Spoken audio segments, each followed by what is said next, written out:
Shell says, Reverend Ed, the part that keeps confusing me, how the marginalized and frightened can follow Jesus' teachings well. Many thoughts on that. Many thoughts on that. My father-in-law goes to Africa to help teach pastors over there. So he goes over as part of a group, and they teach pastors and they provide for pastors. He'll come home and tell us stories about churches they don't have a roof, right?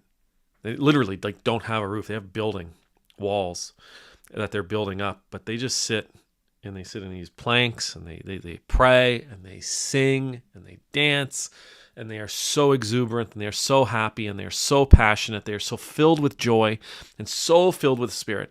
And these people, by Western standards, have nothing. Nothing. And it's also true here. We're going on Saturday, we'll be going to St. George's Soup Kitchen.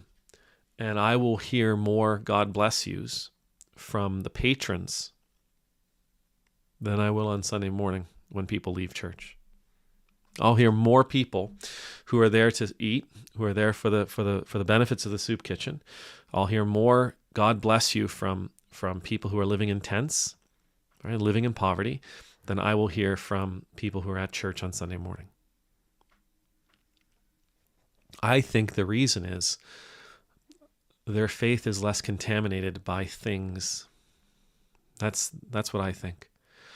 I think their faith is less contaminated by money and by possessions. I think our faith at times is often, people of privilege. I think our faith is often contaminated by that privilege, because that privilege becomes another master for us. We're told you can't serve two masters, right? You can't serve money and God. Well, privilege is wealth. It could be wealth of any nature, could be wealth of all kinds of different natures, but I do believe that my privilege is a barrier to my faith. Because I may only be willing to go so far until my privilege is threatened. Sure, Jesus, I will live just like you're telling me to live, Jesus. I will follow Jesus. I will follow his instructions. I will be holy and pious right up until I encounter the possibility that I may have to give up some of my privilege. Right up until the possibility that I may have to share some of my privilege. Again, whatever wealth, whatever that might be, right up until the point that I may truly have to sacrifice something of my life.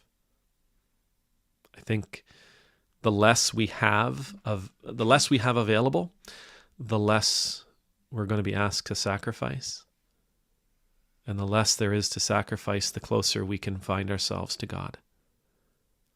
I see the exact same thing. I hope I'm pronouncing your name right. I see the exact same thing. People who have nothing are so spiritually rich. I've seen, my dad and I've had these conversations numerous times. People who have nothing are often some of the most generous people you'll ever meet. Right? Again, you think of that story of the rich man in the temple.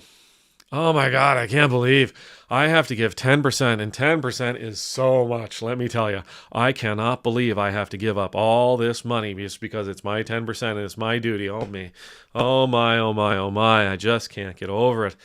Right? I have to give up so much wealth, so much gold, so much whatever. And then Jesus compares that man to a widow who's there in the temple, and she gives 2 copper coins, but that's all she has. That's not 10%. That's all she has. And Jesus asks that question, who gave up more? Who gave up more?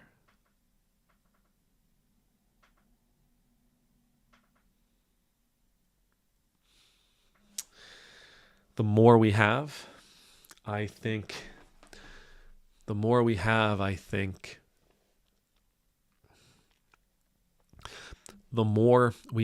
this world,